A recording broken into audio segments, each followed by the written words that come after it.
নিরামিষভাবে কচুরলতি রান্না করব, তাই কচুরলতি কেটে ভালো করে ধুয়ে নিয়েছি। একটা কড়াইতে নুন হলুদ জল ভালো করে গরম করে তাতে কচুরলতিগুলো দিয়ে দিচ্ছি, দিয়ে ভালো করে সিদ্ধ করে জল ফেলে দেব। কচুরলতিগুলো খুব ভালোভাবে সিদ্ধ হয়ে গেছে, এবার আমি জল থেকে ছেঁকে নেব। কচুরলতির থেকে জল ঝরিয়ে নিয়েছি। কড়াইতে সর্ষের তেল খুব ভালো করে গরম করে তাতে শুকনো লঙ্কা আর সর্ষে ফোড়ন দিয়ে নিয়েছি।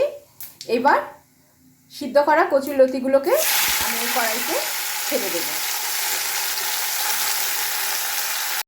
এবার এর মধ্যে নুন হলুদ জ্যাগারি পাউডার আর 3-4টে কাঁচা লঙ্কা চিড়ে দিয়ে নিয়েছি, আর দিয়ে এবার খুব ভালো করে মিশিয়ে নেব।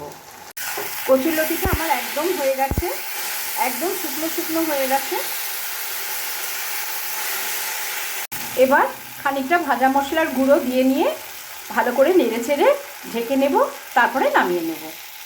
কচুরলতিটা আমার একদম হয়ে গেছে, এবার আমি নামিয়ে নেব।